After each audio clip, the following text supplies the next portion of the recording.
बचाव अदानी हटाव हा विषय काय नक्की तर हा खर तर जो आपण जो आंदोलन करतोय हे कशासाठी हे आदिवासी बांधवांचं आंदोलन नाही किंवा जुन्नर तालुक्याचं आंदोलन नाही।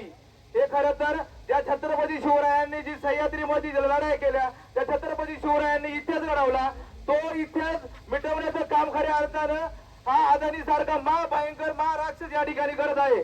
यासाठी हा लढा अखंड हिंदुस्थानचा हा लढा आहे। खरं तर हा केवळ आदिवासी बांधवांचा नाही, यासाठी जे छत्रपती शिवरायांचे मावळे यांनी समोर येऊन यासाठी लढाई केल्या पाहिजे। कारण तर आज तुम्हाला सांगतो आज आमचा खुबी ते सांगोरे या भागातील असेल आमच्यावरती तुम्ही धरण लादली। आज तुम्हाला सांगतो कमीत कमी 166 हेक्टर म्हणजे 400 एकर जमीन आज तुम्ही संपादित करता। त्यामध्ये कमीत कमी मला वाटतं 60 हेक्टर जमीन काहीतरी ही 60 हेक्टर म्हणजे 148 जमीन ही वन खात्याची जमीन आहे। आणि ही वन खात्याची जमीन ही जर सरकार ते अदानीला देत असेल तर मला सांगा ज्यावेळेस आपण जंगलामध्ये जातो एखाद्या जंगलामध्ये लाकूड तोडतो त्यावेळेस आपली कारवाई केली जाते। मग या वन खात्याने कोणत्या आधाराने ही जमीन 148 एकर जमीन ही या अदानी सारख्या महाभयंकर राक्षसाला दिली? कळत हा प्रश्न आहे। मला सांगा हा प्रकल्प कशासाठी पाहिजे? म्हणजे त्या अदानीने काय केलं सह्याद्रीचे पर्वत रांगा पूर्ण त्यांनी त्याच्या ताब्यात घेतल्यात।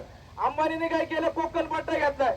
म्हणजे जे छत्रपती शिवरायांचा इतिहास पूर्ण यांनी मिटवायचा कार्यक्रम चालू केलेला आहे।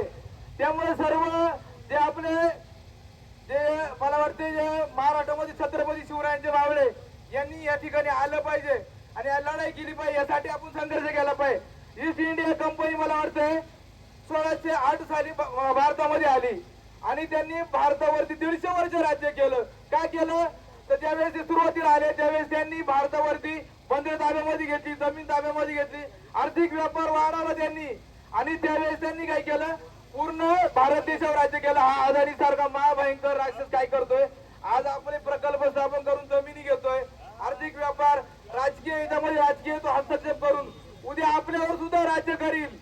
आणि मला एकच सांगायचंय कारण आपण सर्वांनी एकत्र येऊन या लढाईमध्ये सामील झालं पाहिजे। आणि अदानी आणि काय माहितीये का जुन्नर तालुक्यातील ही पहिली मला वाटते ग्रामपंचायत आदरावळे ही सतर्क राहिली आणि जागृत राहिली। खरं तर त्यांचं कौतुक आहे।